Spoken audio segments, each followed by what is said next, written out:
આજે આપણે છાશનો મસાલો બનાવીશું। એના માટે મેં આ રીતે મીઠા લીમડાનો સૂકવી અને લીધેલો છે।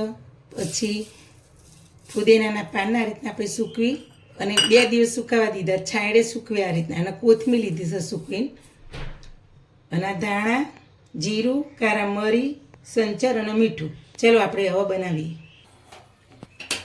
ગેસ ચાલુ કરીશું। મેં 5 ચમચી ધાણા લીધા આખા,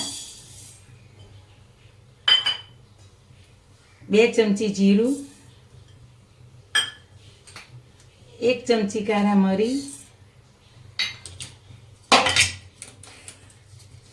આપણે આ રીતે ધીમા તાપે શેકી લઈશું।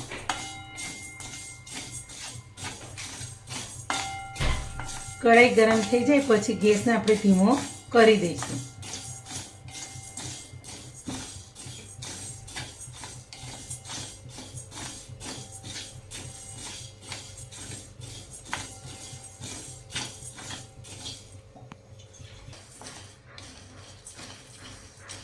જો હવે આપણો મસાલો સરસ શેકાઈ ગયો, ધાણા જીરું બધું જો સરસ કલર પણ બદલાઈ ગયો। હવે ગેસ બંધ કરી દઈશું।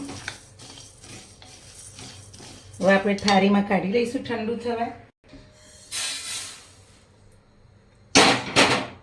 આપણે મસાલાને 2 મિનિટ આપણે ઠંડુ થવા દઈશું, પછી મિક્સરમાં ક્રશ કરીએ। 2 મિનિટ થઈ ગઈ, મસાલો આપણો ઠંડો સરસ થઈ ગયો। હવે આપણે મિક્સરના બાઉલમાં લઈ અને આપણે એને પીસી દઈએ।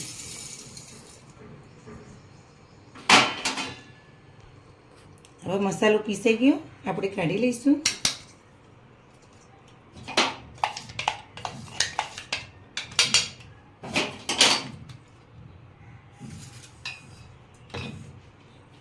હવે આપણે આ ફુદીનોની સૂકો છે એ આપણે મિક્સરમાં અહીંથી બાઉલમાં લઈને એને પણ પીસી દઈશું।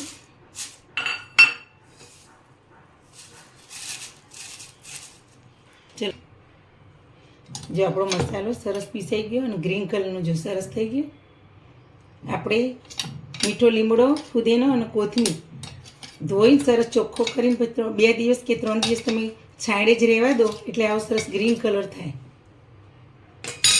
હવે એની અંદર આપણે 1 ચમચી મીઠું નાખી દઈશું, 1 ચમચી સંચર પાવડર નાખી અને ફરી આપણે પીસી લઈશું। જો સરસ પીસાઈ ગયું, આપણે આની અંદર કાઢી લઈશું અને બધું મિક્સ કરી દઈશું।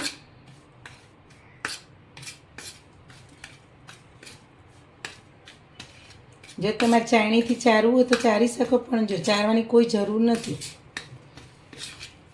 જો સરસ મસાલો તૈયાર થઈ ગયો।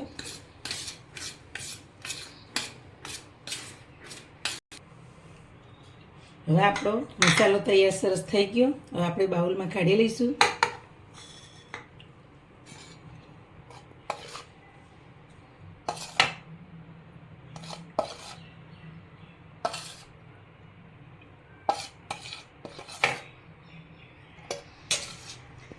મેં ચાળણીથી નહીં ચાર્યો, પણ તમારે ચારવો હોય તો તમે ચારી શકો, કે તમને દદડો લાગતો હોય તો થોડો છોતરા જેવું તો તમે ચારી શકો, પણ મારે જરૂર નથી એટલે મેં નથી ચાર્યું।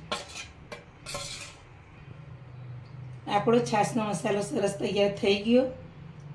મારી આવી નવી નવી વાનગી જોવા મારી ચેનલને શેર કરજો, લાઈક કરજો અને સબસ્ક્રાઈબ કરજો।